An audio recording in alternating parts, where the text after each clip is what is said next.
ಎಲ್ಲ ಒಂದು SLC ವಿದ್ಯಾರ್ಥಿಗಳಿಗೆ ಟ್ರೂಸಿ ಕ್ಯಾಪಿಸಿಯಲ್ ಚಾನಲ್ಗೆ ಸ್ವಾಗತ.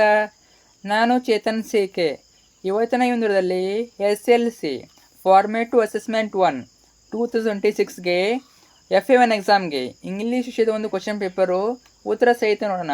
ಈ ಒಂದು ಕ್ವಶನ್ ಪೇಪರು ವೆರಿ ಇಂಪಾರ್ಟೆಂಟು ನಿಮ್ಮ FA1 ಎಕ್ಸಾಮ್ಗೆ. ಯಾಕಂದರೆ ಇಲ್ಲಿ ಯಾವ ರೀತಿ ಕ್ವಶನ್ ಪೇಪರ್ ಪ್ಯಾಟರ್ನ್ ಕೊಟ್ಟಿದ್ದಾರೆ, ಇದೇ ಪ್ಯಾಟರ್ನಲ್ಲಿ ನಿಮ್ಮ ಒಂದು FA1 ಎಕ್ಸಾಮ್ನ ಇಂಗ್ಲೀಷ್ ವಿಷಯದ ಕ್ವಶನ್ ಪೇಪರ್ ಇರ್ತದೆ. ಅಷ್ಟೇ ಮಾತ್ರ ಅಲ್ಲ, ಇಲ್ಲಿರೋ ಕ್ವಶನ್ಗಳು ರಿಪೀಟ್ ಆಗ್ತವೆ. ಅದರಿಂದ ಚೆನ್ನಾಗಿ ಓದ್ಕೊಂಡೋಗಿ. ರಿಪೀಟ್ ಆಗ್ಬೋದು, ಯಾಕಂದರೆ ಇವೆಲ್ಲೂ ಕೂಡ ಮೋಸ್ಟ್ ಇಂಪಾರ್ಟೆಂಟ್ ಕ್ವಶನ್ಗಳು. ಕೊನೆವರೆಗೆ ನೋಡಿ, ಸಂಪೂರ್ಣ ಕ್ವಶನ್ ಪೇಪರು ಉತ್ತರ ಸಹಿತ ಕೊಡ್ತೇನೆ.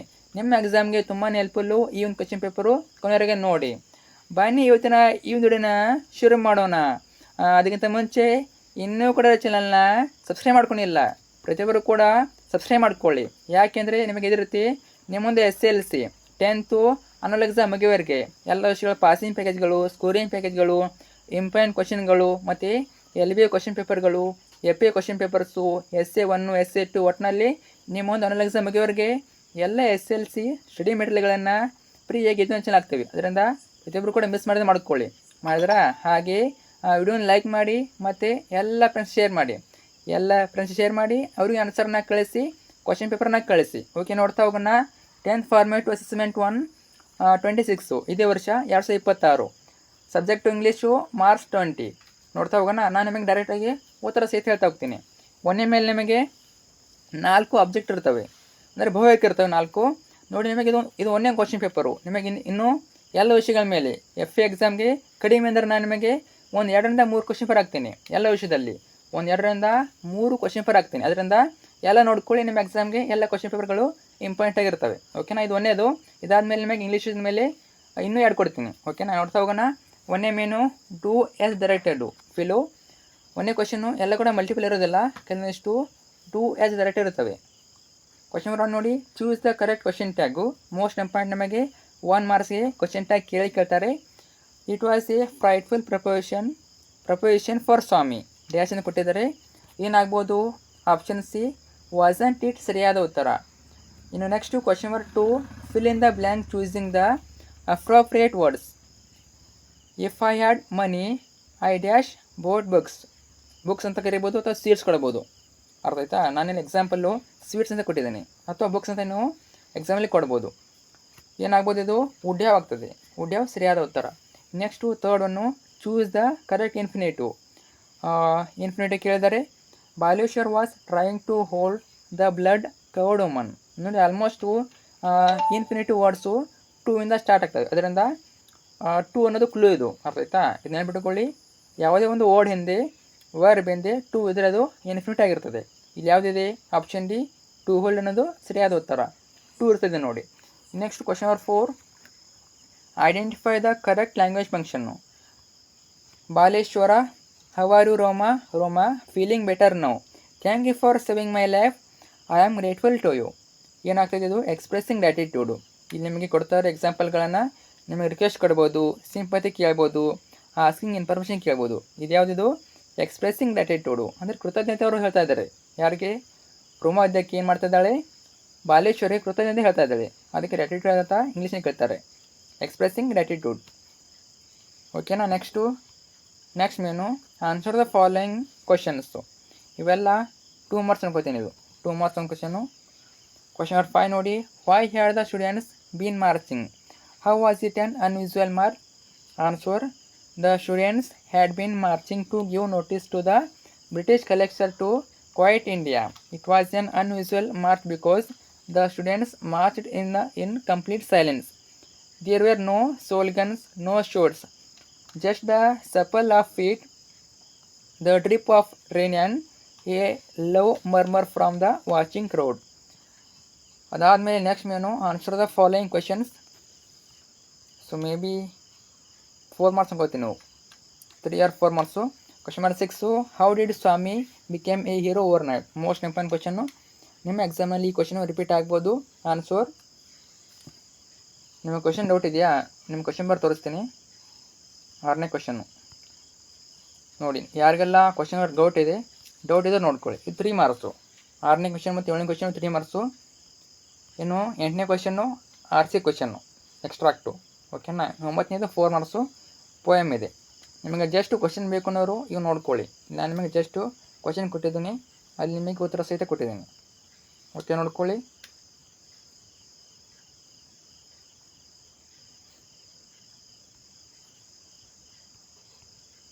ಸೊ ಒಂದು 3 ಮಾರ್ಕ್ಸ್ ಒಂದು 4 ಮಾರ್ಕ್ಸು.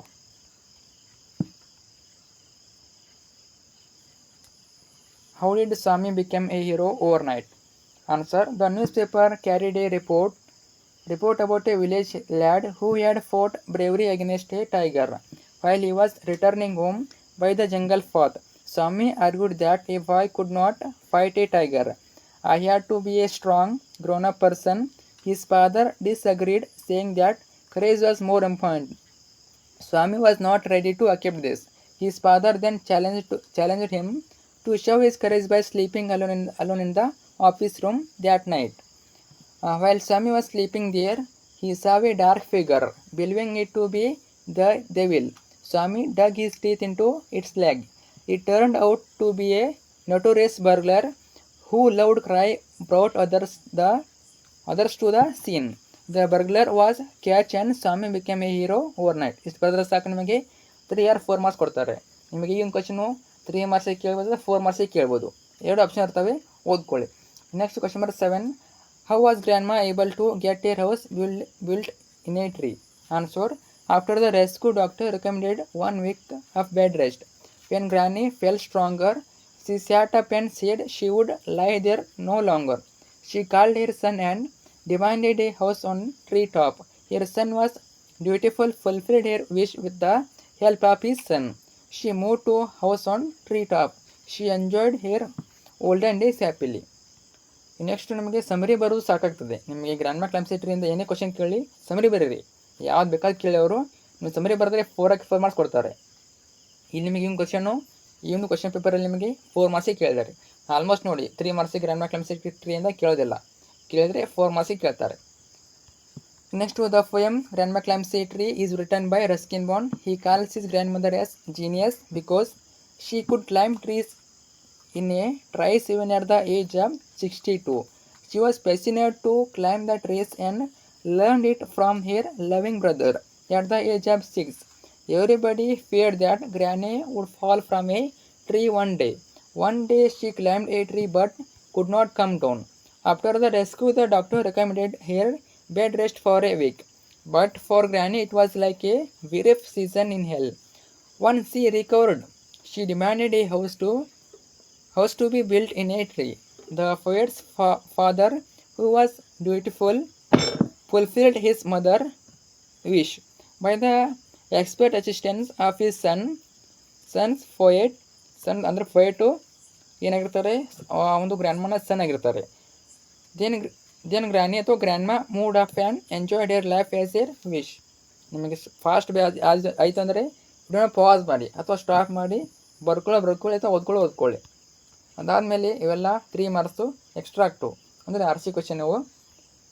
8ನೇ ನೋಡಿ, let's go and help her he shouted. ಒಂದೇ question. A, who shouted like this. B, who was he refer to. C, why she needed help. Don't worry, ನಿಮಗೆ ನಾನು important question ಹಾಕ್ತೀನಿ. FA1 ಎಕ್ಸಾಮ್ಗೆ English subject ಮೇಲೆ important question ಹಾಕ್ತೀನಿ, ಅಲ್ಲೆಲ್ಲ ಹೇಳ್ತೀನಿ. ನಿಮಗೆ ಯಾವುದು ಎಕ್ಸ್ಟ್ರಾ ಕೇಳ್ಬಂದು ಹೇಳ್ತೀನಿ, ವೇಟ್ ಮಾಡಿ ಮತ್ತು ಕಮೆಂಟ್ ಮಾಡಿ. ನಿಮಗೆ ಯಾವ ವಿಷಯದ ಯಾವ ಪಾಠದ ಇಂಪಾರ್ಟೆಂಟ್ ಕ್ವಶನ್ ಬೇಕು ಕಮೆಂಟ್ ಹಾಕಿ, ಅವನು ಆದಷ್ಟು ಬೇಗ ಹಾಕ್ತೀವಿ. ಓಕೆನಾ. ಸೊ ಆಪ್ಷನ್ ಎಗೆ answer Baleshwar Mishra. B, Roma Talreja. C, she had fallen from the moving train and was serious injured. ಅದಾದಮೇಲೆ last question quote from memory. ಇದಂತೂ ನಿಮಗೆ ಪಿಕ್ಸ್ ಕೇಳ್ತಾರೆ. ಕ್ವಾಲಿಟಿ ಆಫ್ ಮರ್ಸಿಂದ ನಿಮಗೆ ಬೇರೆ ಯಾವುದೂ ಕ್ವಶನ್ ಬರೋದಿಲ್ಲ, ಕೋಡ್ ಫ್ರಮ್ ಮೆಮರಿನೇ ಕೇಳ್ತಾರೆ. ಅಂದರೆ ಪದ್ಯಭಾಗವನ್ನು ಪೂರ್ಣಗೊಳಿಸಿ 4 ಮಾರ್ಕ್ಸಿಗೆ ನೋಡಿ. ಒಟ್ಟಿನಲ್ಲಿ ನೀವು ಕ್ವಾಲಿಟಿ ಆಫ್ ಮರ್ಸಿ ಪರ್ಫೆಕ್ಟ್ ಮಾಡಿದರೆ ಈ ಒಂದು ಪ್ಯಾರ ಮಿಸ್ ಆಗೋದಿಲ್ಲ. ಅರ್ಥ ಆಯ್ತಾ? ಪೂರ್ತಿ ಓದ್ಕೋಬೇಕು. ಮತ್ತೆ ನಿಮಗೆ ದ ಕ್ವಾಲಿಟಿ ಅಂತ ಕೊಡ್ತಾ ಇರೋಕ್ಕಾಗಲ್ಲ. ಒಟ್ಟಿನಲ್ಲಿ ಕ್ವಾಲಿಟಿ ಆಫ್ ಮರ್ಸಿ ಪೂರ್ತಿ ಪೋಯಮನ್ನು ಪ್ರಾಕ್ಟೀಸ್ ಮಾಡ್ಕೊಳ್ಳಿ, ಓದ್ಕೊಳ್ಳಿ, ಬರೋದು ಪ್ರಾಕ್ಟೀಸ್ ಮಾಡ್ಕೊಳ್ಳಿ. ನಿಮಗೆ ಗ್ಯಾರಂಟಿ 4 ಮಾರ್ಕ್ಸಿಗೆ ಕೊಡ್ತಾರೆ. ನಾನು ಜಸ್ಟ್ FA ಹೇಳ್ತಾ ಇಲ್ಲ, ನಿಮ್ಮ ಮಿಡ್ ಟರ್ಮ್ ಆಗಿರ್ಬೋದು, ಅನ್ನುಲ್ ಆಗಿರ್ಬೋದು, ನಿಮಗೆ ಕ್ವಾಲಿಟಿ ಆಫ್ ಮರ್ಸಿಯಿಂದ ಕೇಳೋದ್ರಿಂದ ಚೆನ್ನಾಗಿ ಓದ್ಕೊಳ್ಳಿ. ಓಕೆನಾ. ದ ಕ್ವಾಲಿಟಿ ಆಫ್ ಮರ್ಸಿ ನಮ್ಮ ಬುಕ್ಕಲ್ಲಿ ನೋಡ್ಕೊಳ್ಳಿ, ಯಾರಿಗೆ ಅವಶ್ಯಕತೆ ಇದೆ ನಿಮ್ಮ ಬುಕ್ಕಲ್ಲಿ the quality of mercy poem ಇದೆ, ಅಲ್ಲಿ ಓದ್ಕೋಬೋದು. ಇದೊಂದು ಪ್ಯಾರ ಅಲ್ಲ, ಉಳಿದೆಲ್ಲ ಪ್ಯಾರನ್ನು ಓದ್ಕೊಳ್ಳಿ. ಇಷ್ಟಾದರೆ ನಿಮ್ಮ ಈ ಒಂದು FA ಕ್ವಶನ್ ಪೇಪರು, FA1ನ ಕ್ವಶನ್ ಪೇಪರು ಕಂಪ್ಲೀಟಾಗಿ ಮುಗೀತದೆ. ಓಕೆನಾ. ಇದು ಜಸ್ಟ್ ಒಂದೇ ಕ್ವಶನ್ ಪೇಪರು, ನಿಮಗೆ ಎಷ್ಟೇ ಹೋದರೆ ಸಾಲೋದಿಲ್ಲ. ಇನ್ನು ನಿಮಗೆ ಇಂಗ್ಲೀಷ್ ವಿಷಯದ ಮೇಲೆ ಇನ್ನೂ 2 ಸೆಟ್ ಹಾಕ್ತೀನಿ. ಪ್ರತಿಯೊಂದು ವಿಷಯದ ಮೇಲೆ ನಿಮಗೆ ಕಡಿಮೆ ಅಂದರೂ 2 ಸೆಟ್ ಹಾಕ್ತೀನಿ ಅಥವಾ 3 ಸೆಟ್ ಹಾಕ್ತೀನಿ. ಅವೆಲ್ಲ ಚೆನ್ನಾಗಿ ಓದ್ಕೊಳ್ಳಿ. ನಿಮಗೆ ಡೈರೆಕ್ಟಾಗಿ ಯಾವ ಕ್ವಶನ್ಗಳನ್ನ ಎಕ್ಸಾಮಲ್ಲಿ ಕೇಳ್ತಾ ಇರ್ತಾರೆ, ಅರ್ಥ ಆಯ್ತಾ? ಎಲ್ಲ ಕೂಡ ಇಂಪಾರ್ಟೆಂಟ್ ಆಗಿರ್ತವೆ. ಸೊ ಮಿಸ್ ಮಾಡಿದೆ ಎಲ್ಲ ವಿಡಿಯೋ ನೋಡ್ಕೊಳ್ಳಿ, ಓದ್ಕೊಳ್ಳಿ. ಮತ್ತು ಯಾರೆಲ್ಲ ನಿಮ್ಮ ಫ್ರೆಂಡ್ಸ್ ಇದ್ದಾರೆ 10th ಅವರಿಗೂ ಕೂಡ ಈ ಒಂದು ವಿಡಿಯೋನ ಶೇರ್ ಮಾಡಿ, ಅವರಿಗೂ ಹೆಲ್ಪ್ ಮಾಡಿ, ಓಕೆನಾ? ಹೆಲ್ಪ್ ಮಾಡಿ. ಮತ್ತು ನಿಮಗೆ ಈ ಒಂದು ವಿಷಯ ಬಿಟ್ಟು ಬೇರೆ ಯಾವ ವಿಷಯ ಕ್ವಶನ್ ಪೇಪರ್ ಬೇಕು comment hockey. Don't worry, almost ನಾನು ನಿಮಗೆ ಕನ್ನಡ, ಇಂಗ್ಲೀಷು, ಗಣಿತ ಎಲ್ಲ ವಿಷಯವನ್ನು ಕವರ್ ಮಾಡ್ತೀನಿ. ಮತ್ತು ನಿಮಗೆ ಇದನ್ನ ಬಿಟ್ಟು ಬೇರೆ ಯಾವ ಪಾಠದ ಮೇಲೆ ಇಂಪಾರ್ಟೆಂಟ್ ಬೇಕು ಕಮೆಂಟ್ ಹಾಕಿ, ಓಕೆನಾ? ಅದನ್ನು ಬಿಟ್ಟು ನಿಮಗೆ ಬೇರೆ ಏನೇ ಡೌಟ್ ಇದ್ದರೂ ಕಮೆಂಟ್ ಹಾಕಿ, ಫ್ರೆಂಡ್ಸ್ ಶೇರ್ ಮಾಡಿ. Thanks for watching.